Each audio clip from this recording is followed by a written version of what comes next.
नमस्कार दोस्तों, मेरा नाम विजय है। आप देख रहे हैं मेरा YouTube channel education for India free learning mission. हम भाग 5 पढ़ रहे हैं। भाग 5 में बच्चों हमने पढ़ लिया है इस समय। भाग 5 में हमने क्या क्या पढ़ लिया है? प्रेसिडेंट हमने पढ़ लिया है, राष्ट्रपति। अब हम पढ़ेंगे बच्चों वाइस प्रेसिडेंट। वाइस प्रेसिडेंट पढ़ने के बाद फिर हम संसद के बारे में पढ़ेंगे।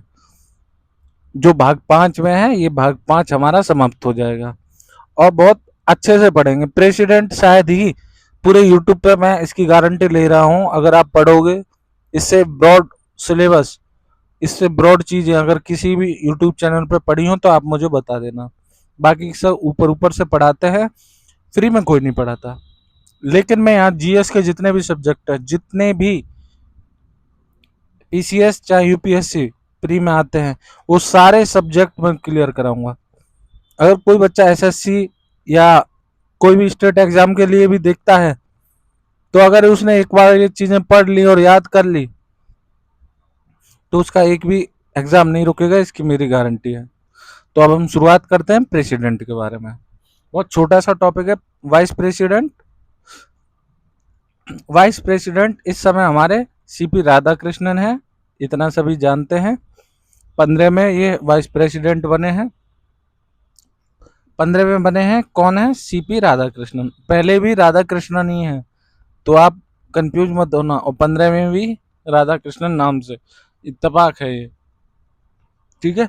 इनको बच्चों कोई पूछे कितनी वोट मिली? 452 वोट मिली थी। और इन्होंने उपराष्ट्रपति पद के जो उम्मीदवार थे, पूर्व सुप्रीम कोर्ट के जज थे बी सुदर्शन रेड्डी, बी सुदर्शन रेड्डी को 152 वोटों के अंतर से हराया था। वोटों का अंतर नहीं पूछेगा, अंतर पूछ भी लेगा तो ये 452 है कुल मत, और 152 से हराया था। ठीक है। जगदीप धनखड़ थे, वो स्वास्थ्य कारणों के कारण उन्होंने समय से पहले इस्तीफा दे दिया था, इसलिए ये चुनाव हुआ था, समय से पहले चुनाव हुआ था। राधा कृष्णन हमारे तमिलनाडु के रहने वाले हैं बच्चों। इनके लिए 3-4 आर्टिकल हैं जो इम्पोर्टेंट है। भाग 5 में इसका जिक्र है, मैंने बता दिया है। आर्टिकल 63 ये कहता है कि भारत का एक उपराष्ट्रपति होगा, और 64 कहता है कि वह उपराष्ट्रपति राज्यसभा का पदेन अध्यक्ष होगा। पदेन अध्यक्ष, जो सभापति होता है वो उपराष्ट्रपति होता है राज्यसभा का, और राज्यसभा को उच्च सदन बोलते हैं। तो पदेन सभापति कौन होते हैं? उपराष्ट्रपति। यानी जो भी व्यक्ति उपराष्ट्रपति बनेगा वो स्वतः ही राज्यसभा का सभापति होगा, इसका मतलब पदेन है। इसका पद अगर उपराष्ट्रपति हो गया तो वो राज्यसभा का सभापति होगा। आर्टिकल 65 कहता है कि राष्ट्रपति का पद यदि अचानक खाली हो जाता है तो कार्यवाहक राष्ट्रपति के रूप में जिम्मेदारी ये निभाएंगे। अगर राष्ट्रपति किसी कारण मर जाते हैं, त्याग देते हैं या महाभियोग की प्रक्रिया हो जाती है, तो अचानक खाली होने की स्थिति में उपराष्ट्रपति राष्ट्रपति का कार्य करेंगे। और राष्ट्रपति के जो वेतन है, इस समय इन्हें 4 लाख रुपए मिलता है जब उपराष्ट्रपति होते हैं, और जैसे ही राष्ट्रपति के पद पर ये खाली होने के बाद संभालेंगे तो इन्हें 5 लाख रुपए का वेतन मिलने लग जाएगा। मतलब वेतन भत्ते राष्ट्रपति की तरह मिलने लग जाएंगे। ठीक है। अब बच्चों उपराष्ट्रपति के कार्य देख लो आप। उपराष्ट्रपति के कार्य हैं, ये सदन का संचालन करते हैं। कौन से सदन का? जिसकी ये अध्यक्षता करते होंगे। किसकी अध्यक्षता करते हैं? राज्यसभा की। ठीक है, राज्यसभा की अध्यक्षता करते हैं। लोकसभा और राज्यसभा में आगे ही पढ़ाऊंगा, संसद के पार्ट है ये। ठीक है। ये विधेयकों पर निर्णय लेते हैं। निर्णय, कोई विधेयक धन विधेयक है या नहीं, इस पर तो बच्चों लोकसभा के अध्यक्ष लेते हैं। धन विधेयक पे, धन विधेयक आगे पढ़ाऊंगा, लेकिन इतना याद रख लो, धन विधेयक है मनी बिल, आर्टिकल 110, उसके तहत कोई भी धन विधेयक है उसका डिसीजन लेता है लोकसभा स्पीकर, यानी लोकसभा का सभापति मान लो। ठीक है। लेकिन राज्यसभा में कोई भी जैसे विधेयक आएगा तो उसके अनुसार जो आगे बढ़ाएंगे वो सभापति की जिम्मेदारी होती है। ठीक है। और यदि बराबर वोट हो जाए, कोई विधेयक पेश हुआ और राज्यसभा में बराबर विधेयक हो गए कि ये विधेयक या दोनों 50-50% इसके पक्ष में और विपक्ष में, तो ये निर्णायक मत देने के अधिकार रखते हैं, या ये पक्ष में डालें या विपक्ष में, ये इनके ऊपर है। तो निर्णायक मत देने का अधिकार है इनको। कार्यवाहक राष्ट्रपति के रूप में ये कार्य करते हैं। जब ये कार्यवाहक राष्ट्रपति के रूप में कार्य करेंगे तो उपसभापति राष्ट्रपति उपसभापति हैं, वो राज्यसभा के सभापति का कार्य करेंगे। जैसे कि उपराष्ट्रपति हैं, राष्ट्रपति मर गया तो उपराष्ट्रपति राष्ट्रपति की तरह कार्य संभालेंगे। और उपराष्ट्रपति जब राष्ट्रपति की तरह कार्य संभाल रहे हैं तो सभापति का पद खाली हो गया, तो सभापति के लिए उपसभापति बनाया जाता है राज्यसभा में, वो सभापति की तरह कार्य करेंगे। ठीक है, ये मैंने बता दिया। वेतन भत्ते और राष्ट्रपति भवन की सुविधा फिर इन्हें मिलेंगी जब ये राष्ट्रपति के पद पर पहुंच जाएंगे। उपराष्ट्रपति का जो चुनाव होता है कैसे होता है, जल्दी से बताओ। अप्रत्यक्ष निर्वाचन प्रणाली से होता है। इसमें जनता सीधे वोट नहीं डालती है, अप्रत्यक्ष रूप से होता है। ठीक है, इनका निर्वाचक मंडल देख लो। निर्वाचक मंडल पहले ये देखो कि सबसे पहले बच्चों ये देखो 15,000 रुपये जब ये अपना पर्चा भरते हैं, 15,000 रुपये इन्हें जमानत राशि देनी होती है। और जैसे राष्ट्रपति के में 50 प्रस्तावक थे, तो इनके 20 प्रस्तावक होंगे और 20 ही अनुमोदक अनुमोदक या इन्हें बोलते हैं समर्थक। 20 समर्थक होंगे। ठीक है, और 15,000 की जमानत राशि होगी इनकी, ये यहाँ पर लिखा हुआ है। 15,000 की जमानत राशि भी जमा करनी होगी। 20 इनके प्रपोजर होंगे और 20 सेकेंडर्स होंगे यानी समर्थक होंगे। राज्यों की भूमिका, अच्छा इनके निर्वाचक मंडल को पढ़ लेते हैं। निर्वाचक मंडल में कौन कौन आता है बच्चों, ये ध्यान रखना। देखो, राज्यसभा के ये सभापति होते हैं। तो राज्यसभा के जितने भी सदस्य हैं निर्वाचित और मनोनीत, ये तो वोट डालेंगे ही डालेंगे, यानी 250 के 250 वोट डालेंगे। 250 मेंबर होते हैं ना राज्यसभा में, और लोकसभा के भी वोट डालेंगे, लोकसभा के सांसद वोट डालेंगे। लेकिन लेकिन लेकिन लेकिन बच्चों, इसमें विधायक भाग नहीं लेता है। राष्ट्रपति के में विधायक भाग लेते थे, इसमें विधायक भाग नहीं लेंगे, बस ये ध्यान रखना है। ठीक है, विधानसभा के एमएलए भाग नहीं लेते हैं इसमें। समझ में आ गया होगा मेरे हिसाब से, आगे बढ़े।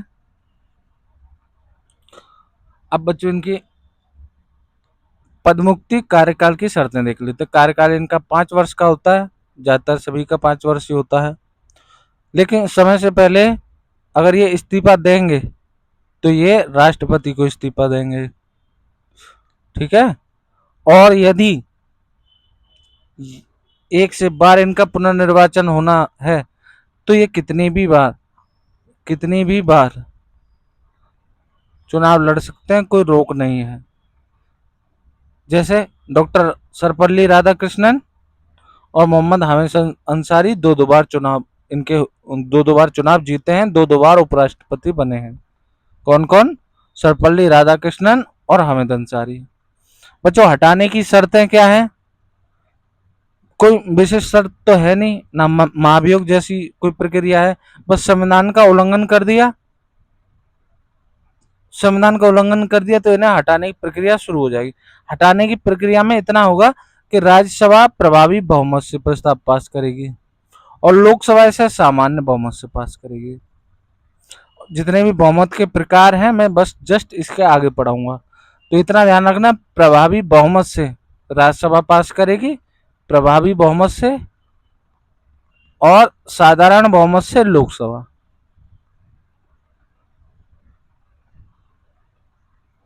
इतना याद रखना आपको। और ये बहुमत के कितने प्रकार है, एक भी चीज नहीं छूटेगी, इसकी जिम्मेदारी मेरी है। बस 5 मिनट बाद संसद ही पढ़ाऊंगा, उसमें सारी चीजें पढ़ाऊंगा। ठीक है, वेतन भत्ते बच्चों देख लो। 4 लाख रुपए इन्हें मिलते हैं वेतन के रूप में। 4 लाख रुपए वेतन के रूप में मिलते हैं प्रति माह। साथ ही इन्हें मुफ्त आवास, चिकित्सा, यात्रा भत्ते सब मिलते हैं। अच्छा, इनके खिलाफ दीवानी या आपराधिक मामलों में गिरफ्तारी देने का आदेश जारी नहीं किए जा सकते। जैसे राष्ट्रपति के चुनाव, जैसे राष्ट्रपति के लिए नहीं हो सकते, राज्यपाल के लिए नहीं हो सकते, ऐसे ही उपराष्ट्रपति के लिए भी यही प्रावधान है। जब ये अपने कार्यकाल पे हैं, कोई भी दीवानी या आपराधिक गिरफ्तारी नहीं होगी। मुकदमा चले चले उसकी कोई टेंशन नहीं है, लेकिन गिरफ्तारी नहीं होगी, ये ध्यान रखना आपको।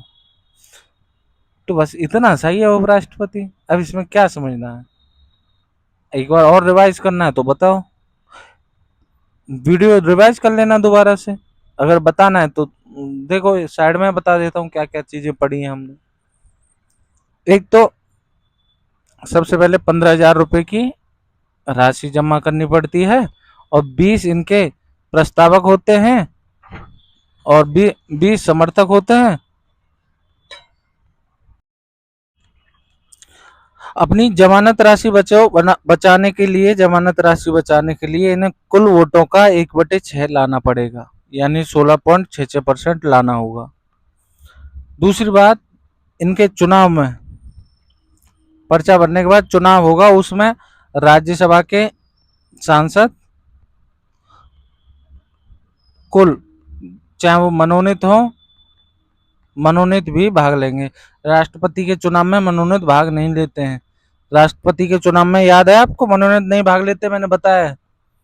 और लोकसभा के सभी सांसद, लोकसभा सांसद ये मिलके वोट डालते हैं उपराष्ट्रपति के लिए। विधायक और मनोनीत,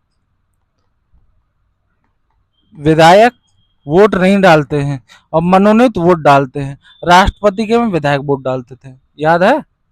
तो राज्यसभा सांसद प्लस लोकसभा सांसद वोट डालेंगे, विधायक वोट नहीं डालेंगे उपराष्ट्रपति के में। क्यों नहीं डालेंगे? क्योंकि आर्टिकल 63 ये कहता है कि भारत का एक उपराष्ट्रपति होगा, कहता है कि नहीं, बताया है। और 64 कहता है बच्चों कि यह उपराष्ट्रपति पदेन सभापति होगा राज्यसभा का। तो पदेन सभापति होगा तो वहां राज्यसभा में जितने भी मेंबर है सभी वोट डालेंगे। राष्ट्रपति 12 राज्यसभा मेंबर को इलेक्टेड करता है, तो राष्ट्रपति बनने के बाद इलेक्टेड करता है, इसलिए मनोनीत 12 सदस्य नहीं डालते राष्ट्रपति के चुनाव में वोट, लेकिन उपराष्ट्रपति के में डालेंगे।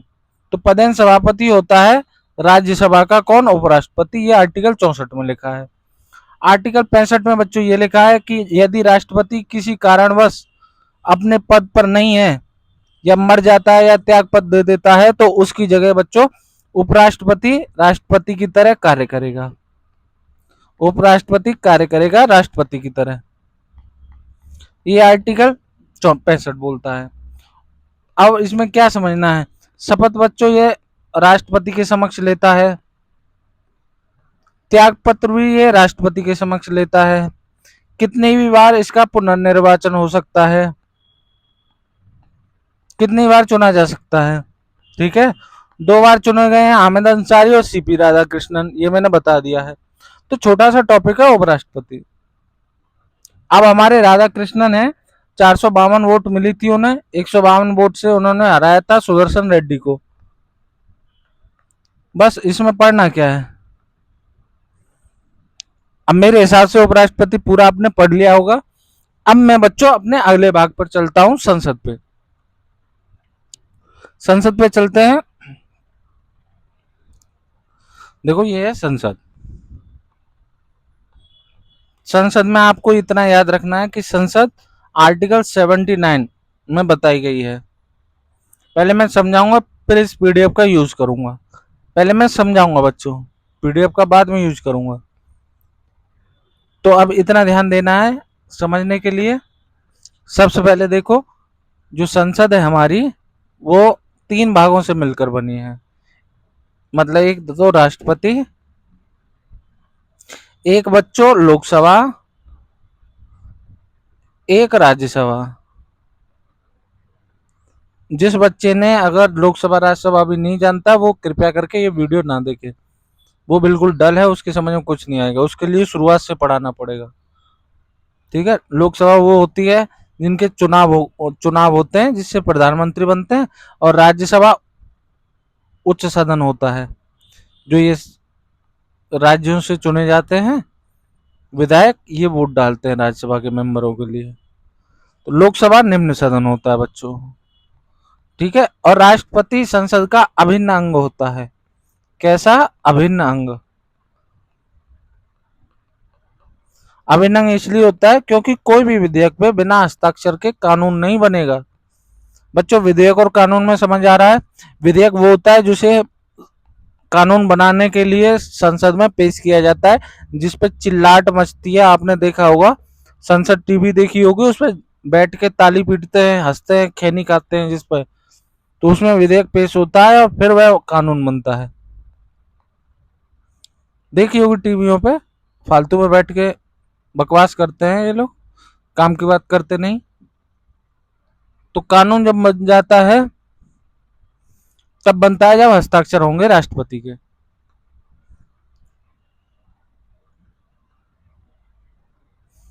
हस्ताक्षर हो गए राष्ट्रपति के, वो कानून बनता है। कब? सिग्नेचर होके। लोकसभा बच्चों ध्यान देना है, ये राष्ट्रपति कौन से आर्टिकल में मैंने पढ़ा दिया है? 52 में। और लोकसभा कौन से आर्टिकल में है? देखो यहां से देखना आप, सरल सरल, ठीक है। यहाँ राज्यसभा है 80 में, ये है 79 में, और ये है 81 में, ठीक है। तो भूलोगे नहीं, ये आर्टिकल है, साथ के साथ याद रख लो। अब बच्चों हम लोकसभा के बारे में पढ़ते हैं। राष्ट्रपति पढ़ लिया है, तो अब हम पढ़ते हैं लोकसभा के बारे में।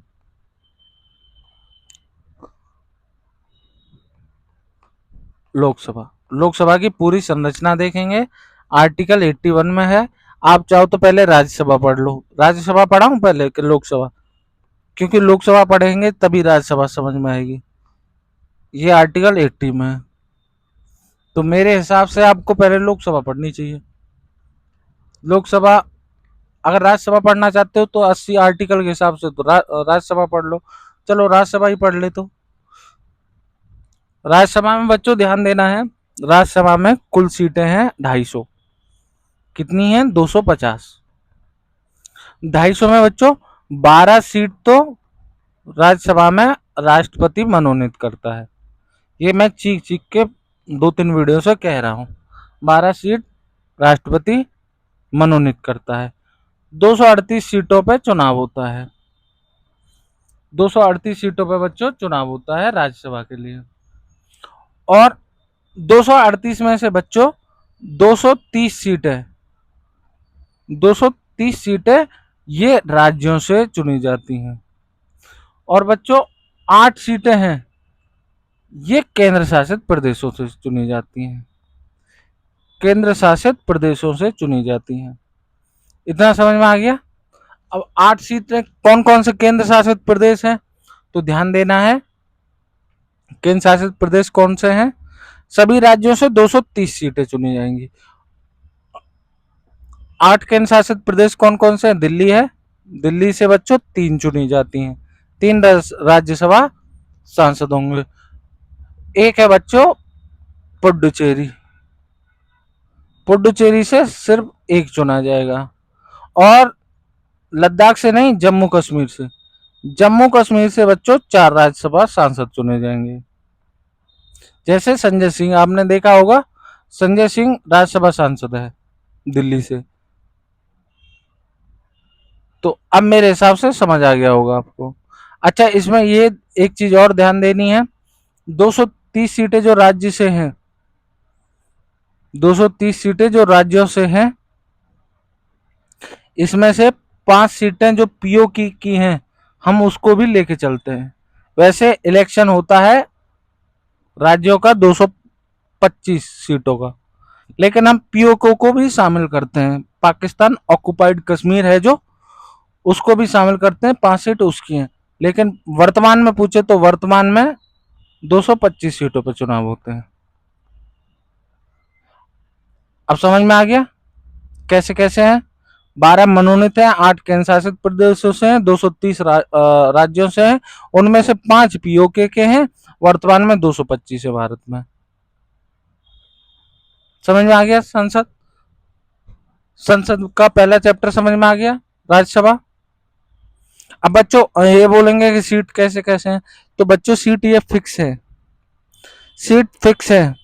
मैंने चिक चिक को आपको बताया था कि राज्यसभा की सीट अनुसूची 4 में फिक्स है, अनुसूची पढ़ाई थी, अनुसूची 4 में फिक्स है राज्यसभा की सीटों का आवंटन। कैसे फिक्स है कि जैसे उत्तर प्रदेश है, उत्तर प्रदेश की कितनी है, जैसे 31 है, त्रिपुरा की कितनी है, 1 है, दिल्ली की कितनी है, 3 है, जम्मू कश्मीर कितनी है, 4 है, लद्दाख की 0 है। तो राज्यसभा की जितनी भी सीटें होंगी हर एक स्टेट की फिक्स कर दी हैं कि इतनी ही सीटें होंगी।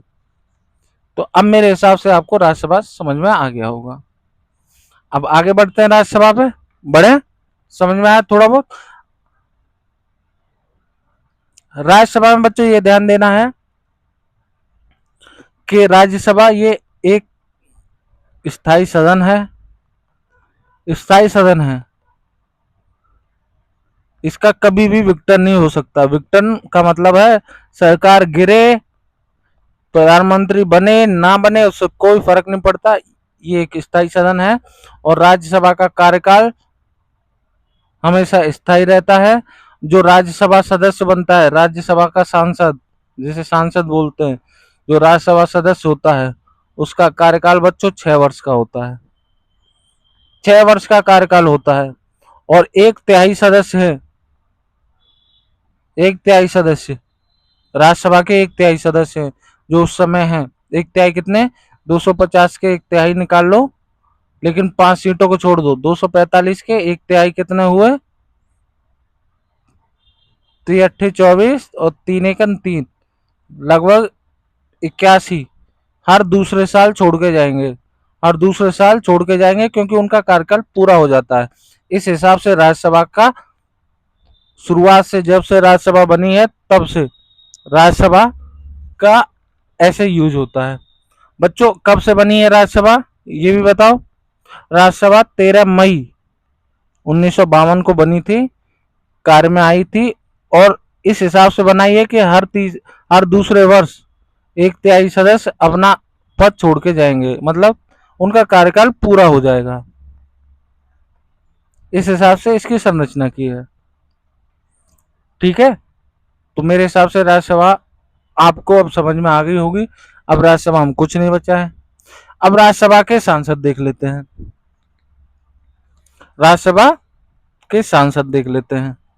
राज्यसभा के सांसद बच्चों 6 वर्ष का इनका कार्यकाल होता है और इनकी उम्र 30 वर्ष से ज्यादा नहीं होनी चाहिए, 30 वर्ष से ज्यादा इनकी उम्र नहीं होनी चाहिए। और इनका जो निर्वाचन होता है, निर्वाचन होता है राज्यसभा आर्टिकल 80 में है, तो 80 के 4 में यानी क्लॉज है, इसके तहत इनका निर्वाचन होता है। अप्रत्यक्ष रूप से होता है जैसे राष्ट्रपति का होता है, आनुपातिक प्रतिनिधित्व के हिसाब से होता है और एकल संक्रमणीय प्रणाली के द्वारा होता है। जैसे राष्ट्रपति का होता है ऐसे ही राज्यसभा सदस्य का चुनाव होता है। अच्छा, इनमें वोट कौन डालता है, अप्रत्यक्ष रूप से जनता तो डालती नहीं है, वोट कौन डालता है, जो विधानसभा है राज्य की जितनी भी विधानसभा है वहां जो निर्वाचित सदस्य होते हैं, निर्वाचित सदस्य वो वोट डालते हैं।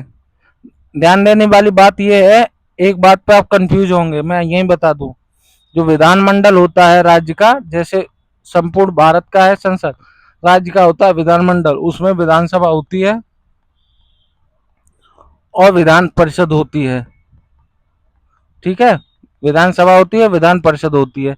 जो विधान परिषद है सिर्फ 6 राज्यों में है, सिर्फ 6 राज्यों में विधान परिषद है। मैं बता दूंगा आगे कौन कौन से, जैसे उत्तर प्रदेश है, बिहार है, और मध्य प्रदेश में अभी नहीं हुआ, महाराष्ट्र है, आंध्र प्रदेश है, तमिलनाडु, आंध्र प्रदेश है, तेलंगाना है। तो इनमें है विधान परिषद। ये जो विधान परिषद जो एमएलसी बनते हैं, बाकी सभी में विधानसभा है, सभी राज्यों में विधानसभा है जितने भारत के राज्य हैं। एमएलसी जो बनते हैं राज्यसभा के मेंबरों के लिए वोट नहीं डालते, सिर्फ विधानसभा के लोग ही वोट डालते हैं, ये ध्यान देना है। सिर्फ विधानसभा के निर्वाचित सदस्य ही, मनोनीत भी नहीं, निर्वाचित सदस्य ही। जो एंग्लो इंडियन चुने जाते थे अब तो खत्म ही कर दिया, अब तो निर्वाचन ही होता है विधानसभा के लिए ज्यादातर। तो विधानसभा की सभी सीटों पर निर्वाचन होता है, अब विधायक बनते नहीं है। एमएलसी विधान परिषद होती है, उनमें मनोनीत होते हैं। समझ में आ गई? एमएलसी मनोनीत हो सकते हैं, लेकिन विधायक चुने जाएंगे जनता के द्वारा, और जो जनता के द्वारा चुना जाएगा वही राज्यसभा मेंबर के लिए वोट डालता है। समझ में आ गया? कार्यकाल कितने साल का होता है? 30 वर्ष का, मैंने बता दिया आपको। इतना तो हो गया राज्यसभा के लिए। राज्यसभा हो गई, राज्यसभा के सदस्य हो गए कैसे कैसे होते हैं। और राज्यसभा के सभापति के बारे में तुरंत पढ़ लेते हैं। सभापति के बारे में भी पढ़ लो।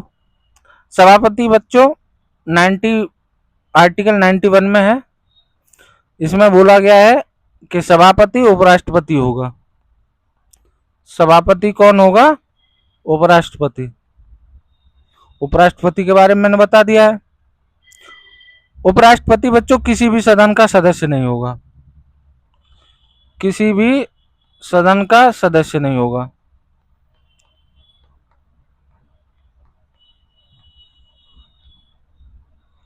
ठीक है, किसी भी सदन का सदस्य नहीं, लेकिन वो निर्णायक वोट डाल सकता है। निर्णायक वोट डाल सकता है जब सभापति की तरह कार्य कर रहा हो। ठीक है, अब हम आगे पढ़ते हैं। राष्ट्रपति के उपराष्ट्रपति के बारे में मैंने सब बता दिया है।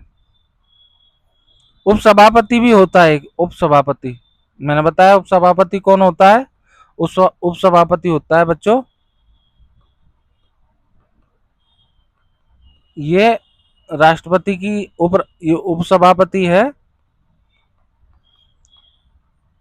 ये उपराष्ट्रपति की जगह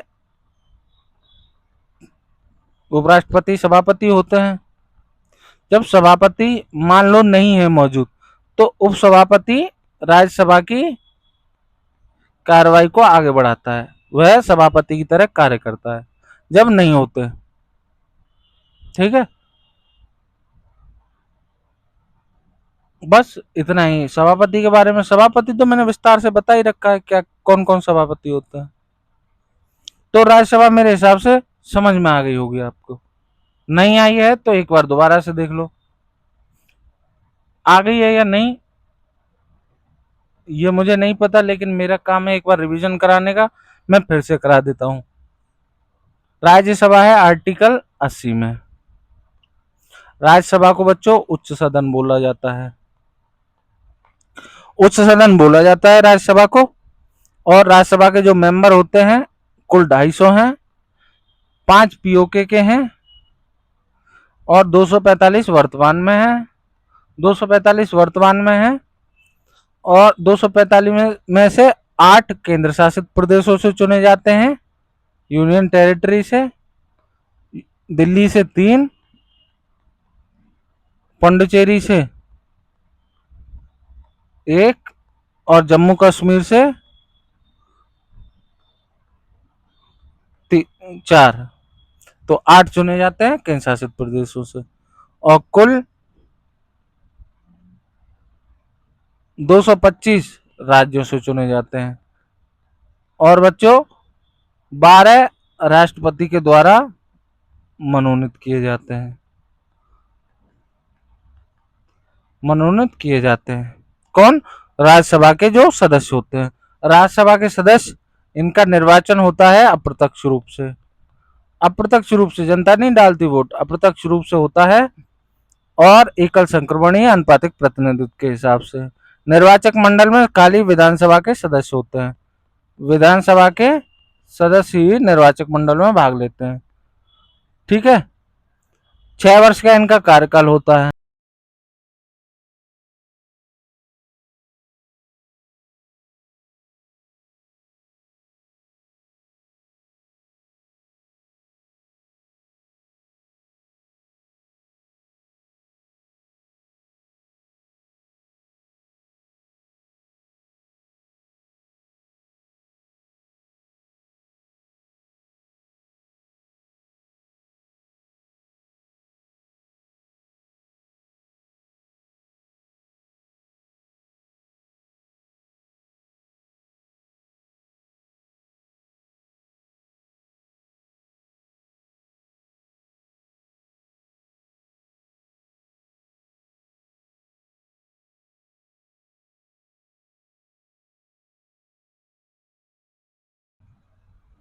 बच्चों माफ़ी चाहूँगा, थोड़ी देर के लिए आवाज़ चली गई थी, लेकिन अब नहीं जाएगी। अब हम लोकसभा पढ़ रहे हैं।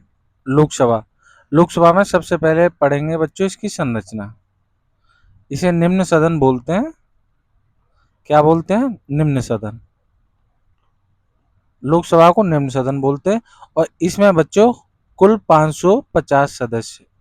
लोकसभा जो सांसद बनते हैं कितने हैं? 550 सदस्य। आप जानते हैं ना, एमपी बोलते हैं, ये लोकसभा के सदस्य होते हैं।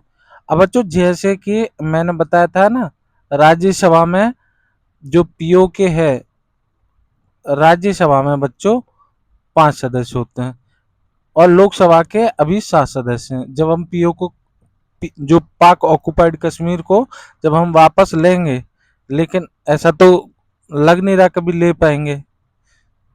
जो बताते हैं सारी गवर्नमेंट है, जो नियत देख लिया आपने गवर्नमेंट के कैसी है, जितने भी आई हैं सब जनता का शोषण करने के लिए है बच्चों।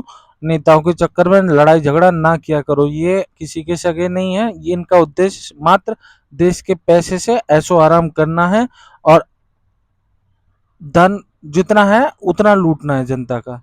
नहीं तो बच्चों हमारे देश का इंफ्रास्ट्रक्चर, हमारे देश की जुडिशरी, हमारे देश के नेता, हमारे देश के अधिकारी सब के सब भ्रष्ट हैं। मैं सीधे सीधे बोल रहा हूँ, सब के सब।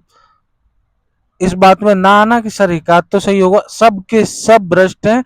जो एक आध सही है वो इस भ्रष्ट तंत्र के लिए बोल नहीं रहा, तो वो भी भ्रष्ट है मेरी नजर में। देश का कुछ नहीं हो सकता जब तक ये तंत्र नहीं बदलेगा। और तंत्र जब बदलेगा बच्चों, जब पढ़े लिखे हो जाओगे, चीजों को समझोगे। अन्यथा ऐसे नहीं मुंह उठा के कुछ भी बोल देते हो, है ना। डिबेट में देखा है ना, क्योंकि जानकारी नहीं रहती, तो जानकारी के लिए पढ़ना पड़ेगा, एजुकेटेड होना पड़ेगा, तब आप इस देश की राजनीति को समझोगे। तो अब बचे कितने सदस्य बच्चों? 543। इन 543 पर होता है मतदान, जो जनता चुनती है। अब बच्चों वैसे तो बोलते हैं कि 530 राज्यों से चुने जाते हैं और 20 चुने जाते हैं यूनियन टेरिटरी से। इस समय 20 चुने जाते हैं यूनियन टेरिटरी से। अनुसूची 1 में ये फिक्स कर दिया है कहां से कितने हैं। तो अनुसूची 1 के अनुसार बच्चों 20 तो यूनियन टेरिटरी से चुने जाते हैं, 530 राज्यों से। अब 7 को मिला दें तब वो कहाँ मिलेंगे, किस रेशियो में मिलेंगे, वो वही जाना है। ठीक है, इसका ज्यादा जवाब लेने की जरूरत नहीं है, ना ऐसे फैक्चुअल क्वेश्चन आता है, लेकिन मैं फिर भी आपको बता रहा हूं। अब आपको पता है कि 245 जो परमानेंट सीटें हैं राज्यसभा की, प्लस में 543 है लोकसभा की, तो कुल कितनी संख्या हो गई सांसदों की? 788। तो कुल 788 सांसद हैं पूरी संसद में। क्वेश्चन पूछे पूरी संसद में कितने सांसद हैं? 788। अब इतनी चीज समझ में आ गई, लोकसभा की चीज समझ में आ गई। अब लोकसभा सदस्यों के बारे में पढ़ लेते हैं बच्चों। लोकसभा सदस्यों का कार्यकाल 5 वर्ष का होता है। इन्हें सांसद बोला जाता है और वैसे आपकी भाषा में एमपी बोला जाता है। और ये अस्थायी सदन है, होता है, ये मैंने बता दिया आपको, क्योंकि आप जानते हो जो राज्यसभा है वो स्थायी सदन है, क्योंकि इसका कार्यकाल 5 वर्ष का होता है। कार्यकाल इस सदन के व्यक्ति का जितना भी है, लोकसभा के सदस्य का कार्यकाल 5 वर्ष का होता है।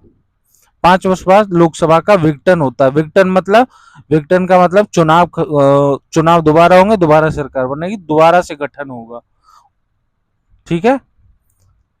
और बच्चों इसके जो लोकसभा के सदस्य हैं, इनके बारे में एक छोटी सी जानकारी और लिख लो। इनकी उम्र 25 साल होती है, तभी लोकसभा के सदस्य का चुनाव लड़ सकते हैं।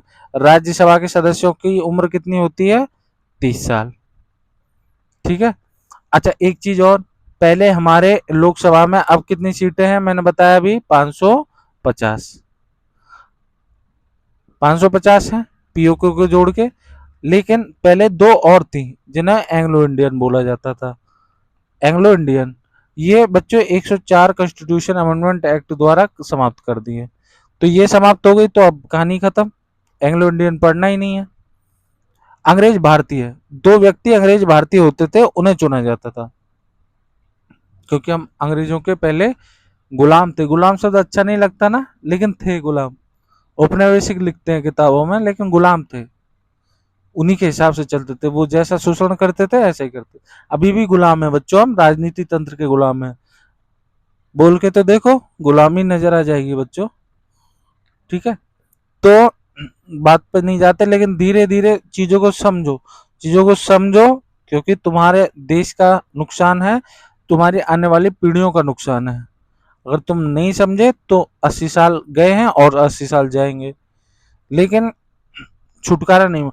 आप सोचो, आप डिग्री कर रहे हो, है ना, मास्टर डिग्री कर रहे हो, और बच्चों आप डॉक्टरेट तक, मतलब जो कितनी बड़ी बड़ी डिग्रियां ले रहे हो, लेकिन फिर भी आपके ऊपर शासन कौन कर रहा है? जो 8वीं फेल है, जो फर्जी डिग्री लेके आया है, वो शासन कर रहा है। तो सोचो उसकी सोच कितनी होगी। तो मैं तो इससे भी नहीं जाता कि अनपढ़ ही बुरा व्यक्ति होता है, पढ़े लिखे भी तो करप्शन कर रहे हैं। हमारे अधिकारी देखो पढ़े लिखे हैं, लेकिन ये इनसे ज्यादा भ्रष्ट तो कोई भी नहीं है। तो इसमें ना जाना, नियत साफ पढ़े लिखे और ना पढ़ने से नहीं होती, लेकिन पढ़े लिखे रहोगे, जनता का पढ़ा लिखा रहना बहुत जरूरी है, क्योंकि इन लोगों को समझोगे। वो पढ़ाई लिखाई काम की नहीं है जो इंजीनियर बन गए, लेकिन देश के बारे में नहीं पता कि क्या, कौन राष्ट्रपति, कैसे संसद, क्या ये सुविधा ले रहे हैं। वो पढ़ा लिखा मैं मानता ही नहीं, जब तक इस देश के कानून राजनीति के बारे में नहीं जो कोई व्यक्ति जानता, वो पढ़ा लिखा नहीं है। ठीक है, क्योंकि ये तमाम जो हैंडल चल रहे हैं बच्चों, जितने भी मीडिया के हैंडल चल रहे हैं, ये तुम्हारे माइंड को 5 मिनट में डाइवर्ट कर सकते हैं। 5 मिनट में भाई झूठे तथ्य रख दे, और तुम्हें 5 मिनट में, क्योंकि तुमको जानकारी नहीं है। समझ रहे हो? तो लोकसभा अस्थायी सदन है, और इनके उम्र है 25 वर्ष होती है, तब ये चुनाव लड़ सकते हैं। भारतीय नागरिक तो कंपलसरी है बच्चों, भारतीय नागरिक लिखवाना जरूरी है क्या? लिख लो, भारतीय नागरिक भी होने चाहिए, तब ये लोकसभा सदस्य बनते हैं। तो ये तो पूछेगा नहीं भारतीय नागरिक होना चाहिए, राजनीति में वही व्यक्ति आएगा जो भारतीय नागरिक है, जो संवैधानिक पद है उन पर वही व्यक्ति आएगा जो भारतीय नागरिक है, ये ध्यान रखना। ठीक है, अब आगे बढ़ते हैं बच्चों। हैं तो लोकसभा सदस्य पढ़ लिए। अब बच्चों हम एक चीज और पढ़ते हैं, परिसीमन। परिसीमन क्या होता है? देखो बच्चों, परिसीमन होता है, हमारी लोकसभा है इस समय है 550 सीट है, लेकिन हमारा भारत दो प्रकार से बटा हुआ था, नॉर्थ इंडिया और साउथ इंडिया। अभी भी बटा हुआ है, north India south India. North east भी है बच्चों, लेकिन नॉर्थ ईस्ट पर नहीं जाएंगे, पहले मैं नॉर्थ इंडिया साउथ इंडिया की पढ़ता हूँ। तो बच्चों नॉर्थ इंडिया में है अनपढ़ लोग, ये जाति में बहुत ज्यादा बटे हुए हैं, जाति पर घमंड करने वाले व्यक्ति नॉर्थ इंडिया में मिलेंगे, और वो एक नंबर के गधे हैं। सीधी बात। साउथ इंडिया थोड़ा एजुकेटेड है, ज्यादा नहीं, वो भी गधे हैं, क्योंकि राजनीति को नहीं समझे हैं, कोई भी नहीं समझा है। मैं तो सभी को मानता हूँ, जब तक ये तंत्र चल रहा है तब तक सब गधे हैं, हम भी गधे हैं सब। क्योंकि भाई जो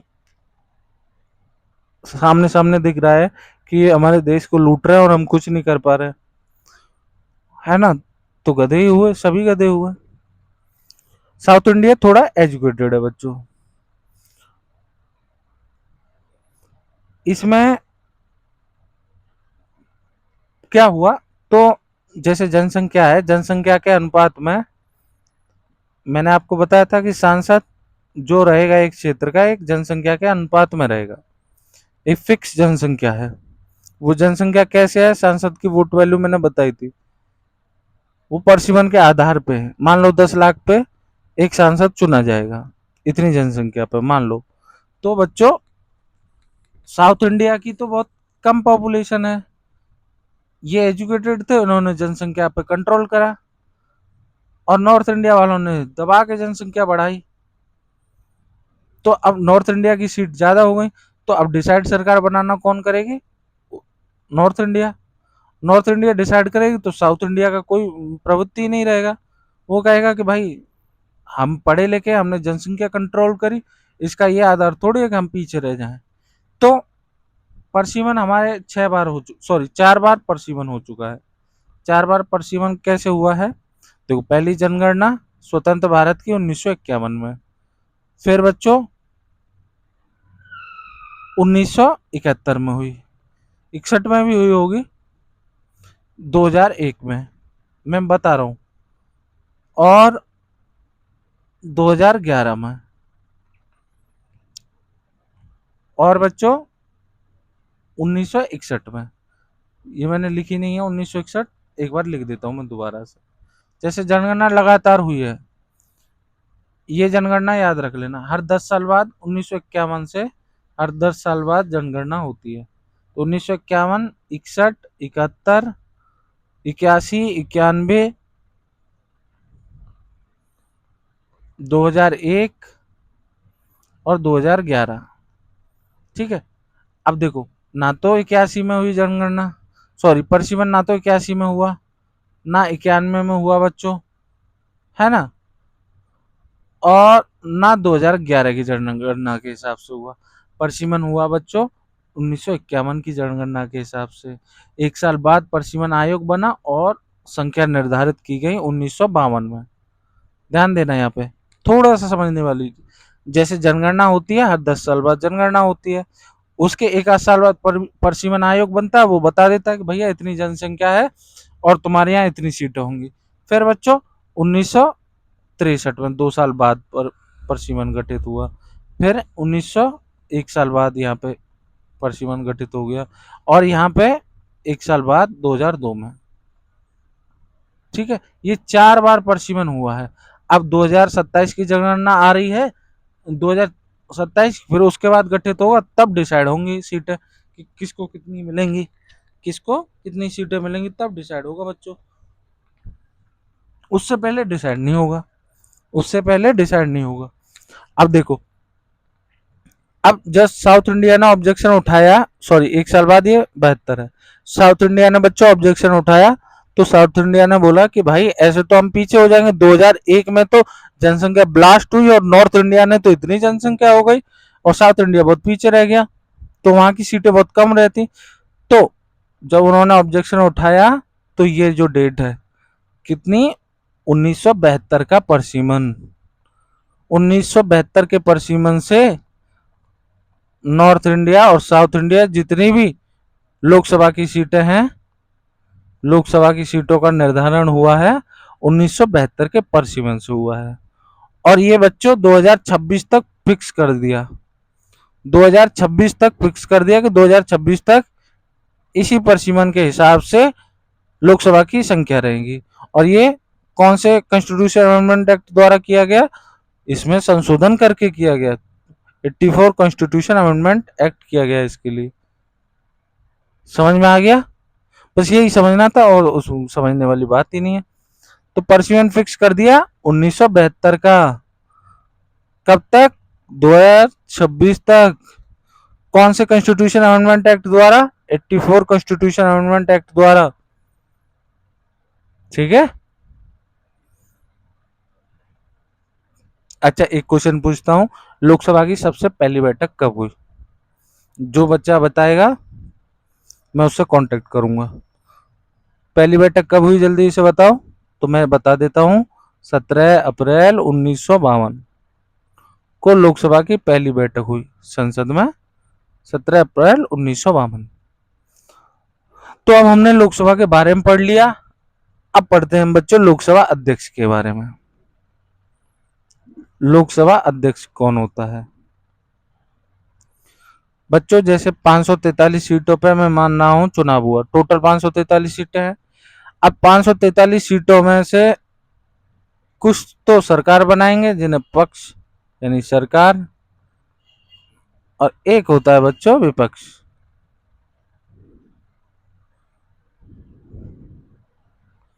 एक होता है बच्चों विपक्ष, पक्ष और विपक्ष। अब जो विपक्ष है, उस पक्ष है ये चुनाव एक व्यक्ति खड़ा किया जाएगा। किसके द्वारा? राष्ट्रपति तिथि तय करेंगे। राष्ट्रपति के द्वारा एक तिथि तय की जाएगी कि इस दिन चुनाव होंगे। चुनाव की तिथि कौन तय करता है? राष्ट्रपति। ये भी क्वेश्चन आ जाएगा, एक एक शब्द क्वेश्चन बनेगा। राष्ट्रपति ने चुनाव तय करेंगे और वोटिंग होगी। वोटिंग में जो भी व्यक्ति बच्चों जीत जाएगा, जो भी बहुमत पालेगा, बहुमत कौन सा? पूर्ण बहुमत।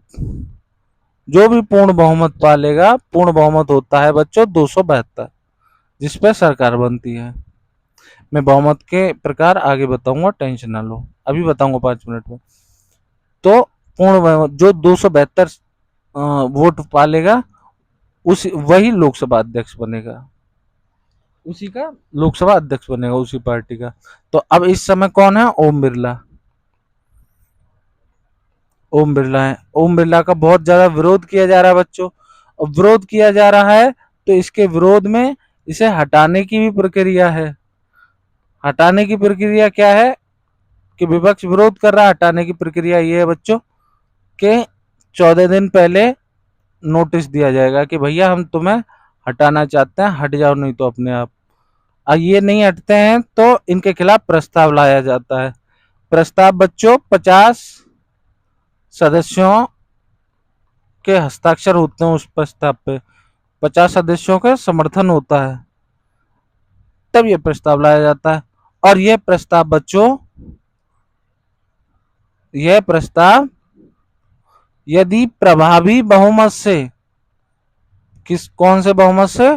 प्रभावी बहुमत से पारित हो जाता है, पारित हो जाता है, तो लोकसभा सदस्य को, सॉरी, लोकसभा स्पीकर को अपना पद छोड़ना होगा। वो हट जाता है, छोड़ना होगा वो अपना पद। अच्छा बच्चों, अब में 2 शब्द आ गए, एक तो पूर्ण बहुमत आ गया, एक प्रभावी आ गया।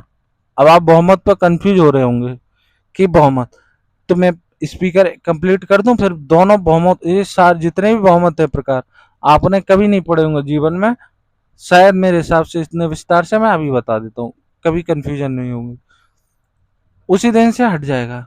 अच्छा बच्चों, हटने की प्रक्रिया के दौरान एक ध्यान देना, जैसे ही प्रस्ताव पेश किया जाता है, प्रस्ताव पेश किया जाता है, तो बच्चों लोकसभा स्पीकर को एक स्पेशल पावर होती है, जो मैंने सभापति के लिए आपको बताया। स्पेशल पावर ये होती है, जब कोई विधेयक पेश किया जाता है संसद में,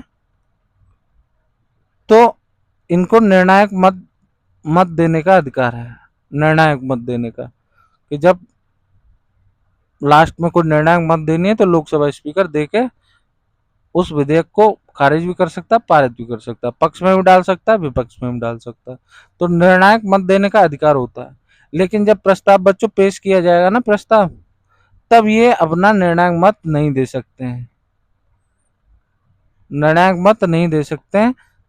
तब ये सिर्फ अपने लोकसभा जो सदस्य होते हैं, क्योंकि लोकसभा सदस्य ही स्पीकर बनता है, उन्हीं में से चुना जाता है, जो लोकसभा सदस्य होते हैं उनके हिसाब से शुरुआत में ही मत दे सकते हैं, लोकसभा सदस्य की हैसियत से। इतनी समझ में आ गई। और एक चीज याद रखना, जब प्रस्ताव पेश किया जाता है इनको हटाने के लिए, तब ये लोकसभा स्पीकर की गद्दी पर नहीं बैठते हैं, तब ये अध्यक्षता नहीं कर सकते, तब ये लोकसभा स्पीकर की अध्यक्षता, मतलब लोकसभा की अध्यक्षता नहीं करते हैं।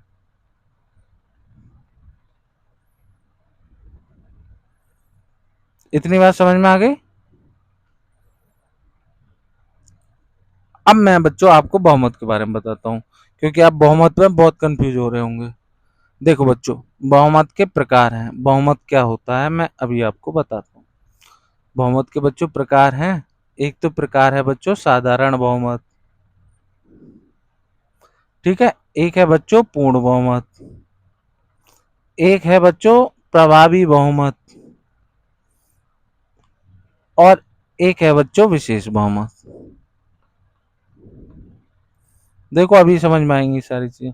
अच्छा बच्चों, विशेष बहुमत के भी प्रकार हैं, विशेष बहुमत ए, विशेष बहुमत बी और विशेष बहुमत सी। ठीक है, कहीं श्रेणी फर्स्ट सेकंड थर्ड लिखा होगा। तो विशेष बहुमत के भी 3 प्रकार हैं बच्चों। ठीक है, अब बच्चों साधारण बहुमत कौन सा होता है, शुरुआत करते हैं। बहुत अच्छे से समझेंगे एक एक चीजें और इसी डायग्राम में समझ जाएंगे। ठीक है, जीवन में आपको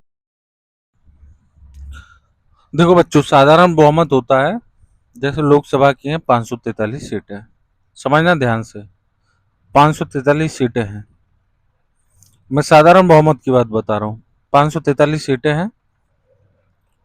अब बच्चों, जिस दिन कोई विधेयक पेश हुआ, कोई भी विधेयक पेश हुआ, पेश होते समय मान लो उस समय 400 व्यक्ति उपस्थित थे, मान लो 400 व्यक्ति उपस्थित थे। ठीक है, एक कुल संख्या है, संसद की कुल संख्या है, लोकसभा की कुल संख्या है, 400 व्यक्ति उस दिन उपस्थित रहे। और उपस्थित व्यक्तियों में मान लो 390 ने वोट डाला, 390 ने मतदान डाला उस विधेयक पे। अब उस विधेयक पे 390 ने मतदान डाला बच्चों। अब ये बताइए, जो 390, इसका 50% +1 उस विधेयक को पास करने के लिए चाहिए। 50% 390 का क्या होगा, मतलब इसका आधा। आधा कितना हुआ बच्चों, 2 एकम 2, 2 9 18, 2 पंजे 10, यानी 196 चाहिए। 196 उपस्थित प्लस मतदान करने वाले व्यक्तियों का 50% +1 लोकसभा के सदस्यों का, ये होता है साधारण बहुमत। समझ में आ गया? अगर अब भी समझ में नहीं आया तो तुम्हारी समझ में जीवन में नहीं आएगा। ये मैं बता रहा हूँ, मैंने सिंपल सा बता दिया है। लोकसभा में कुल संख्या है 543, मान लो उस दिन 400 उपस्थित हुए, 400 में से 390 ने वोट डाला, मतदान डाला। जो मतदान डाल रहे हैं उनका 50% +1 वो कहलाता है साधारण बहुमत। अब बच्चों पूर्ण बहुमत पे आते हैं। अब देखो पूर्ण बहुमत, पूर्ण बहुमत सबको पता है, पूर्ण बहुमत होता है 543 का 50% +1, क्योंकि पूर्ण बहुमत से ही तो सरकार आती है। और ये बच्चों कितना होता है, रट्टा मार लेना इसका तो 272, इसी पे प्रधानमंत्री बनता है 272 सीट लाने के लिए। तो पूर्ण बहुमत की आवश्यकता होती है। ठीक है, समझ में आ गया? पूर्ण बहुमत हटा दूं, सब कॉपी में लिखना है, ऐसा नहीं है स्क्रीनशॉट लेते रहो, फिर जीवन में कोई मूल्य का नहीं है। अच्छा, इतनी चीज और बता दूं बच्चों, जैसे अगर साधारण बहुमत है, इससे पास करोगे तो इसके तहत बच्चों सामान्य विधेयक लाए जाते हैं। साधारण बहुमत से सामान्य विधेयक मतलब जैसे आर्टिकल 2 और आर्टिकल 3 के तहत, ये मैंने पढ़ा दिया है, बताओ क्या है ये, कमेंट में बताना। आर्टिकल 2 आर्टिकल 3 शुरुआत से क्लास लोगे तभी समझ में आएगा कुछ। ये सामान्य बहुमत से बनते हैं कानून। जैसे धन विधेयक बच्चों, धन विधेयक पास होता है वो भी किससे होता है, साधारण बहुमत से। ठीक है, और बताओ और क्या है, धन विधेयक के अलावा और क्या है, अविश्वास प्रस्ताव, ये आपने पढ़ा नहीं होगा अविश्वास प्रस्ताव, ये मैं प्रस्ताव अभी पढ़ाऊंगा 5 मिनट में, सब समझ में आएगा अविश्वास प्रस्ताव क्या होता है। ठीक है, तो साधारण बहुमत से ये चीजें होती हैं। पूर्ण बहुमत से सरकार का गठन होता है, सरकार का गठन होता है पूर्ण बहुमत से। ठीक है, अब बच्चों प्रभावी बहुमत, ये कंफ्यूजन जीवन में नहीं रहेगी, लेकिन ध्यान रखना प्रभावी बहुमत में क्यों पढ़ा रहा हूँ, पूर्ण बहुमत क्यों पढ़ा रहा हूँ, क्योंकि लोकसभा स्पीकर की बात हुई है। बार बार आप कंफ्यूज हो रहे हो, इसलिए पहले बहुमत पढ़ा रहा हूँ। प्रभावी बहुमत होता है बच्चों, जैसे 543 सीटें हैं। ठीक है, लोकसभा में कितनी है? 543 सीटें। अब मान लो 10, 12, 15 जो भी है, मान लो 13 सांसद मर गए या खाली रह गई सीटें। तो 13 सीटें खाली रह गई। अब सीटें कितनी बची? 530। अब इन 530 का मतलब 13 सीट रिक्त हो गई। ये कॉन्स्टिट्यूशन की भाषा है, रिक्त। मैं अपनी बता रहा हूं, मान लो मर गए तो 530 सीटों का 50% प्लस 1, ये होता है प्रभावी बहुमत। समझ में आ गया प्रभावी बहुमत क्या होता है? प्रभावी बहुमत से क्या क्या होता है, जल्दी से बताओ। अभी बताया है मैंने। प्रभावी बहुमत से बच्चों लोकसभा का अध्यक्ष और उपाध्यक्ष को हटाया जाता है। उपाध्यक्ष अभी पढ़ाऊंगा। लोकसभा के स्पीकर को हटाया जाता है। और बच्चों प्रभावी बहुमत से ही उपराष्ट्रपति को हटाया जाता है, प्रभावी बहुमत से ही। और लोकसभा के उपाध्यक्ष को भी हटाया जाता है प्रभावी बहुमत से। प्रभावी बहुमत समझ में आ गया। अब सबसे इंपॉर्टेंट है विशेष बहुमत। ये और समझ लो, ये समझ लिया तो तुम्हारा बेड़ा पार हो गया। विशेष बहुमत समझो क्या है।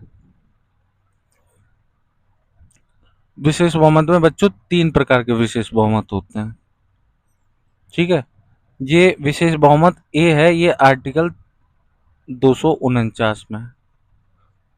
कोई नहीं बताएगा ये चीजें, मैं बता रहा हूँ। और जो विशेष बहुमत बी है, ये बच्चों आर्टिकल 368 है। और ये विशेष बहुमत सी है, ये आर्टिकल 61 के तहत यूज होता है। समझ रहे हो? ये है संविधान संशोधन 368। 249 है बच्चों। इसका मतलब है जिस दिन कोई भी विधेयक पेश हो रहा है और उस पर जितने व्यक्ति उपस्थित हैं और मतदान दे रहे हैं, उनका 2/3 अगर मिल रहा है विधेयक को तो वो पास हो रहा है, उपस्थित मतदान का। ठीक है। और ये बी है, ये भी 2 प्रकार का होता है, ये भी ध्यान रखना। ये कब यूज होता है बच्चों? ये तब यूज होता है जब राज्य सूची के विषय पर, राज्य सूची मैंने पढ़ाया है उसके विषय पर, जब संसद कानून बनाती है।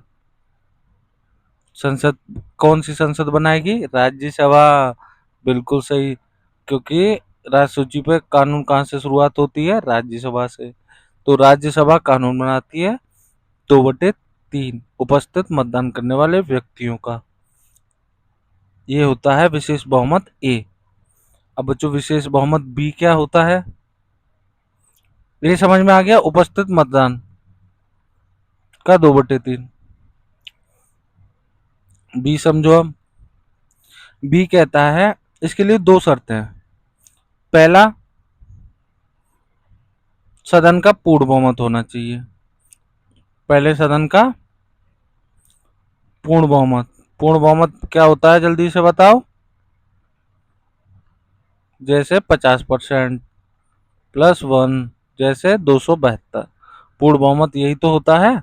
पहले सदन का चाहिए पूर्ण बहुमत और दूसरे सदन का बच्चों चाहिए, लोकसभा का 272 है पूर्ण बहुमत, राज्यसभा का कितना है? 250 का आधा कर लो, कितना? 125। तो पहले सदन का पूर्ण बहुमत और दूसरे सदन का बच्चों उपस्थित मतदान करने वाले व्यक्तियों का 2/3। ये दूसरे सदन का है। 2 सदन में विधेयक पेश होता है, संविधान संशोधन होगा तो पहले लोकसभा में होगा या राज्यसभा में होगा। अगर राज्यसभा में पेश किया तो लोकसभा से फिर पास होगा, और लोकसभा में पेश किया तो राज्यसभा से होगा। दोनों सदन में पास होता है ना संविधान संशोधन, जब ही तो कोई विधेयक पास होता है। ठीक है, अभी हम संविधान संशोधन बताएंगे तो बताएंगे संविधान संशोधन क्या होता है। तो इतना याद रख लो, विशेष बहुमत बी कौन सा होता है, पहले सदन में पूर्ण बहुमत मिलना चाहिए, दूसरे सदन में उपस्थित मतदान करने वालों का 2/3। ठीक है। अब बच्चों, अब चलते हैं हम महाभियोग पे। आर्टिकल 61 जिसे बोलते हैं महाभियोग। महाभियोग में कौन सा विशेष बहुमत यूज होता है, जल्दी से बताओ। ये सबसे हार्ड है। ये सबसे हार्ड क्यों है? इसमें कुल संख्या है 788। 788 है। इस 788 का 2/3 चाहिए। राज्यसभा लोकसभा का मतलब 543 का भी 2/3 चाहिए, और प्लस में 245 का भी पूर्ण बहुमत चाहिए। तब महाभियोग लगता है राष्ट्रपति पर। ये सबसे हार्ड होता है। तो विशेष बहुमत भी समझ में आ गया। आर्टिकल 249 के तहत कौन सा विशेष बहुमत होता है? उपस्थित मतदान का राज्यसभा में 2/3। ठीक है बच्चों, अब हम आगे चलें। अब आपकी समझ में आ गए जितने भी ये बहुमत है। तो लोकसभा, मैंने बता दिया लोकसभा स्पीकर के बारे में, भूल तो नहीं गए 5 मिनट में कहीं। लोकसभा स्पीकर को जब हटाएंगे तो पहली कंडीशन क्या है? 14 दिन पहले सूचना देनी होगी। दूसरी कंडीशन क्या है? कि 50 सदस्य समर्थन में होने चाहिए उसके प्रस्ताव के। फिर बच्चों, वह प्रभावी बहुमत से पास होना चाहिए। प्रभावी बहुमत क्या होता है, जल्दी बताओ, सोचो। प्रभावी बहुमत क्या होता है? अभी बताया 5 मिनट पहले। प्रभावी बहुमत जल्दी बताओ। प्रभावी बहुमत वही होता है, जैसे 543 सीटें हैं, इसमें से रिक्त सीटें हटा दो और इन रिक्त सीटों का 50% +1, इससे पास होना चाहिए। ठीक है। ये पास हो जाता है तो लोकसभा स्पीकर हट जाता है, और हटने के बाद जब इस पे प्रस्ताव आ जाता है, जब ये हटाने की प्रक्रिया चल रही है, तो ये अध्यक्षता नहीं करता और ना ही ये अपना निर्णायक मत डाल सकता है। ये मैंने बताया अभी, निर्णायक मत नहीं डाल सकता। और लोकसभा स्पीकर आर्टिकल 93 के अंदर आता है, ये भी याद रखना। लोकसभा स्पीकर आर्टिकल 93 के अंडर आता है। ठीक है। अब मेरे हिसाब से आपको सारी चीजें समझ आ गई होंगी लोकसभा स्पीकर के बारे में। राज्यसभा स्पीकर के बारे में मैंने बता दिया, लोकसभा स्पीकर के बारे में आपको सारी चीजें समझ आ गई होंगी। आ गई। अब बच्चों लोकसभा के उपाध्यक्ष के बारे में पढ़ लेते हैं। लोकसभा उपाध्यक्ष, लोकसभा उपाध्यक्ष क्या होता है? लोकसभा उपाध्यक्ष होता है बच्चों, जैसे बाय चांस लोकसभा अध्यक्ष बीमार हो जाए या मर जाए, तो अध्यक्षता फिर कौन करेगा लोकसभा की? तो लोकसभा उपाध्यक्ष करता है इसकी अनुपस्थिति में। और ये बच्चों कहाँ से चुना जाता है? ये बच्चों चुना जाता है जितने भी सदस्य हैं उनमें से। और ये कैसे चुना जाता है? इसकी जो डेट है वो फिक्स करता है तिथि मतदान की। मतदान होता है इस पे भी। मतदान की तिथि तय करता है बच्चों लोकसभा अध्यक्ष कि इस दिन चुनाव होने हैं। और लोकसभा अध्यक्ष की मतदान की तिथि कौन तय करता है, जल्दी से बताओ?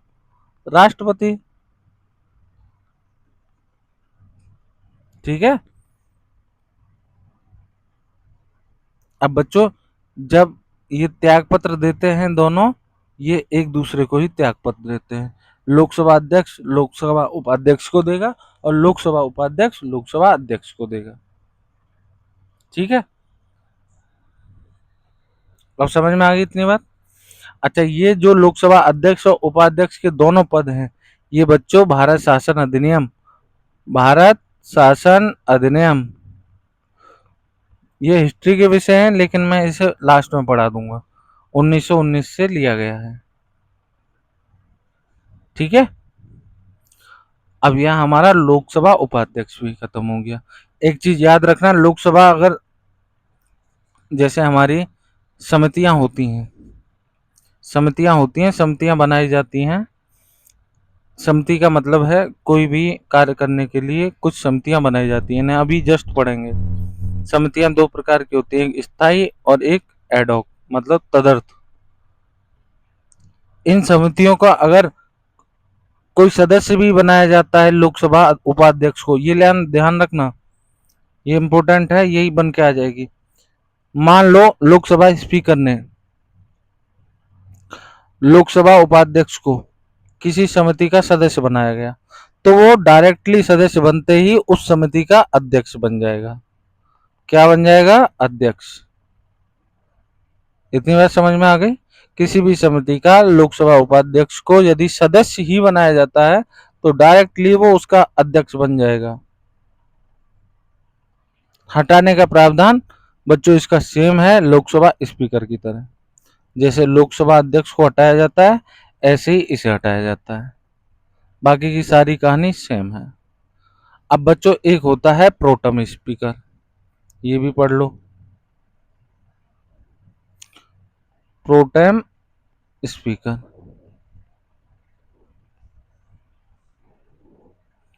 बच्चों प्रोटेम स्पीकर होता है एक वरिष्ठ सदस्य।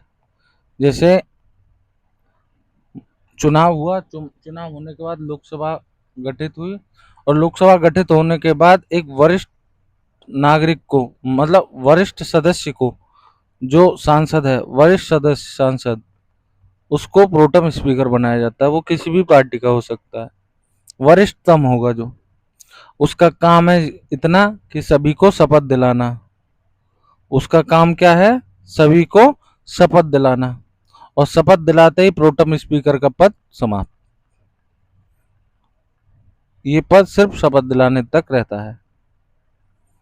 अगर कोई व्यक्ति शपथ नहीं लेता है प्रोटेम स्पीकर से, तो उसे 500 रुपये प्रतिदिन के हिसाब से, जितने दिन शपथ नहीं लेगा उतने दिन पर डे के हिसाब से 500 रुपये का आर्थिक दंड लगेगा। अब ये सारी चीजें लोकसभा के बारे में आपको क्लियर हो गई। अब हम आगे बढ़े। आगे बढ़ने से पहले ये लेक्चर बड़ा हो जाएगा, इसलिए आगे में मैं बता दूं क्या क्या पढ़ना। अभी हमारा क्या क्या बचा है। सबसे पहले बच्चों प्रस्ताव बचे हैं, ठीक है। फिर हमें सत्र पढ़ना है। फिर बच्चों हमें प्रस्ताव बचे हैं, सत्र पढ़ना है।